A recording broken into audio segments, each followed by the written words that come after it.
Praise the Lord. आप सभी को जय मसीह की और स्वागत करते हैं फिर से आपका एक नए वीडियो में। मेरे भाई मेरे बहन, यदि आप इस वीडियो में आए हैं तो अंत तक जरूर बने रहिए, क्योंकि आज का मैसेज हम आपके लिए लाए हैं। यदि आप वो बहुत ही परेशानियों से जूझ रहे हैं, आपके जीवन में बहुत ही प्रॉब्लम है और आपके जीवन में किसी भी प्रकार की जो ज़रूरतें हैं, आपके घर में परिवार में जो भी कमी है घटी है, तो आप इस वीडियो में अंत तक बने रहिए ताकि आप उस वचन को जानिए जो परमेश्वर आपको उस वचन के द्वारा ब्लेसिंग दे।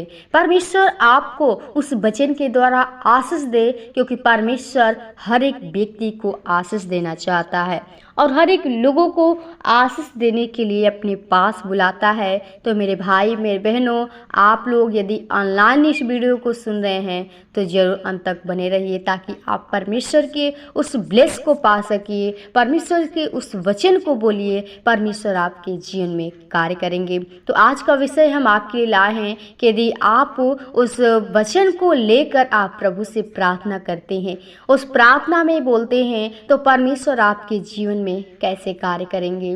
तो आइए हम वचन के द्वारा सीखेंगे और प्रभु के वचन को पढ़ेंगे। हम मत्ती 7 अध्याय का 7 पद में लिखा है कि मांगो तो तुम्हें दिया जाएगा, ढूंढो तो तुम पाओगे, खटखटाओ तो तुम्हारे लिए खोला जाएगा। आमीन। प्रियो, हमें यहाँ पे परमेश्वर यीशु मसीह जो है हमें साफ साफ सिखाता है। वो कहता है कि मांगो तो तुम्हें दिया जाएगा। क्या मांगते नहीं हैं? ढूंढो तो तुम पाओगे, ढूंढते भी नहीं हैं, और खटखटाओ तो तुम्हारे लिए खोला जाएगा।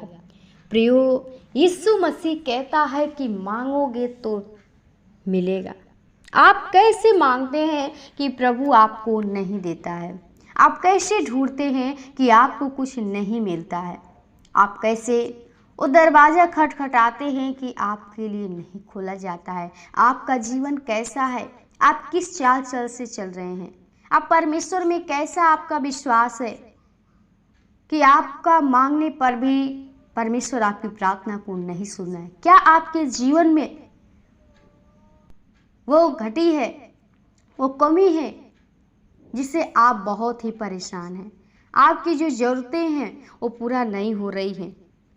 तो प्रियो, हमारा यीशु मसीह कहता है कि मांगो तो दिया जाएगा। प्रियो, जब तक हम नहीं मांगेंगे हमें कुछ नहीं मिलने वाला है, और जब तक हम ढूंढेंगे नहीं तो नहीं पाएंगे, और न खटखटाएंगे तब तक किसी का दरवाज़ा खोल नहीं जाएगा। तो मेरे भाई मेरे बहनों, आप लोग मांगिए, ढूंढिए परमेश्वर से। आपकी जो भी आवश्यकता है उससे मांगिए, वही देगा। आप संसार से मांगते हैं, संसार के पास जाते हैं, लेकिन संसार आपको कुछ दे नहीं सकता है। मांगना है प्रियो तो वो जीवन मांगिए जो परमेश्वर आपको देने के लिए आया है, क्योंकि परमेश्वर तो आपके मन की हर एक आवश्यकता को जानता है कि आपको क्या ज़रूरतें हैं, आपको क्या आवश्यकताएं हैं। तो मांगिए और परमेश्वर से कहिए, क्योंकि कहता है कि तुम्हें किसी भी जरूरत हो तो आप गुप्त में जाइए और प्रभु से प्रार्थना में मांगिए। कोठरी में जाकर प्रभु से गुप्त में प्रार्थना करिए, परमेश्वर आपके गुप्त में प्रतिफल को देंगे। आपका विश्वास होना चाहिए, क्योंकि विश्वास ही के द्वारा सब कुछ है। और जब आप परमेश्वर के नज़दीक में जाएंगे, उसके पास आएंगे, तो परमेश्वर आपको जरूर देगा, क्योंकि उसने कहा है कि यदि तुम मुझ में बने रहो और मेरा वचन तुझ में बना रहे, तो जो तुम कुछ चाहोगे वह तुम्हारे लिए हो जाएगा। क्या आप प्रभु में बने रहते हैं? यानी आप उसके वचन में बने रहते हैं? नहीं, इसलिए हमारे जीवन में कमी है। हम परमेश्वर के वचन को सुनकर अनसुना करते हैं। तो मेरे भाई मेरे बहन, आप लोग वचन को सुनकर अनसुना न करिए, उस वचन के अनुसार चलना सीखिए। परमेश्वर आपके जीवन को बदलना चाहते हैं, आपके जीवन की हर एक इच्छा को पूरा करना चाहता है। हमारे जीवन में यही कमी होती है कि हम उसके वचन को हम बार बार सिखाते हैं कि उसके वचन के अनुसार चलिए, क्योंकि वचन ही सब कुछ है। जब आप परमेश्वर के वचन के अनुसार चलेंगे, परमेश्वर आपकी हर एक आवश्यकता को पूरा करेंगे। आपके यदि कोई जीवन में बीमारियां हैं, आप बहुत रोग से ग्रसित हैं, परमेश्वर वादा किया है, परमेश्वर आपके साथ वाचा बांधा है कि मैं तुझे कभी नहीं छोड़ूंगा, मैं तुझे तेरे रोगों को चंगा करूंगा। उसने कहा कि मैं यहोवा चंगा करने वाला यहोवा हूँ। कहता है कि यदि तू मेरे वचन को तन मन से सुने और मेरी विधि को माने, मेरी आज्ञा के अनुसार चले और जो उसकी दृष्टि में ठीक है वही करे, तो प्रियो परमेश्वर आपके हर एक रोग को चंगा करता, आपके जीवन में कोई बीमारी कोई दुख आने नहीं देगा, क्योंकि हमारा खुदा चंगा करने वाला है, वो आपको बीमारी नहीं देता है। और दूसरा 8वां पद में लिखा है, क्योंकि जो खटखटाता है उसके लिए खोला जाता है। आमीन। प्रियो, जब आप परमेश्वर के सामने मांगेंगे तो जरूर मिलेगा। और आप ढूंढेंगे। लोग थे यानी जो उसके आस पास के उसके क्या थे कहलाते हैं, जो जाती थी हमेशा, लेकिन वो प्रार्थना इसे नहीं करती थी। उसी प्रकार हम भी जाते हैं, हम मांगते नहीं हैं, हम परमेश्वर के भवन में डेली जाते हैं, हमेशा जाएंगे, लेकिन हमारे जीवन में जो जरूरतें हैं नहीं मांगेंगे तो हमें कुछ मिलने वाला नहीं, बस जाने से आने से कुछ नहीं होने वाला है। वो भी जाती थी, वो भी प्रार्थना करती थी, लेकिन वो बात उसको बाज का ताना मारा गया और उसने लग गई। तो उसने जाकर परमेश्वर के देवड़ी पर, परमेश्वर के भवन में क्या किया, वो रो रो कर बिलख बिलख कर प्रार्थना की और कही कि प्रभु मुझे वो पुत्र दे ताकि मैं तेरे लिए दे दूं। मुझे सिर्फ इस बांझपन को, नाम को हटाना है। तो आप जिस दिन परमेश्वर से प्रार्थना करेंगे, मांगेंगे, तो आपको भी मिलेगा।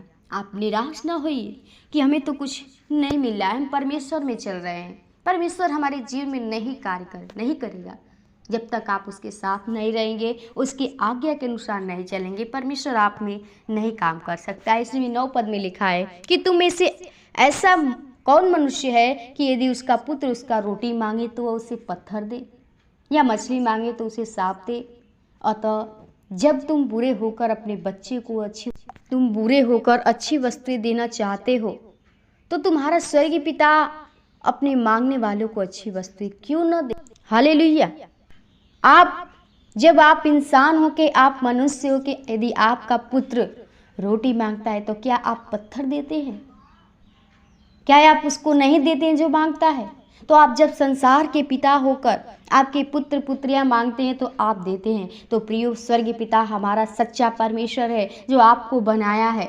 तो आप जब उससे मांगेंगे तो आपको जरूर देगा। क्या नहीं देगा? वो जो सारी सृष्टि को चला रहा है, हम उसके पुत्र पुत्रियां हैं, जरूर देगा। आप पहले मांगिए, उससे कहिए, परमेश्वर आपके हर एक आवश्यकता को पूरा करने वाले हैं। हम इतने बुरे होकर अपने पुत्र का क्या करते हैं? ख्याल करते हैं। हमारा परमेश्वर इतना महान है जो हमें बनाया है, हमसे प्रेम करता है, तो आपको जरूर देगा।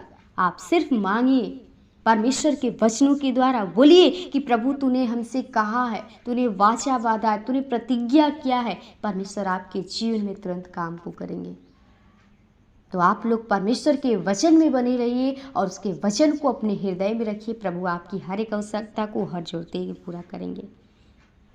वचन को यहीं विराम करेंगे और आप सभी को वचन के द्वारा प्रभु बहुत बहुत आशीष दे। और हम चाहते हैं कि आप इसी तरह इस वीडियो में बने रहिए और फिर और ज़्यादा लोगों के बीच में परमेश्वर के वचन को बताइए, ताकि हर एक लोग का जीवन आत्मा बच सके। शेयर करिए, सब्सक्राइब करिए, लाइक करिए, ताकि हर एक लोग परमेश्वर के वचन को जाने। तो वचन को यहीं विराम करें। तब तक के लिए आप सभी को जय मसीह। प्रभु आपको ब्लेस दे। आमीन।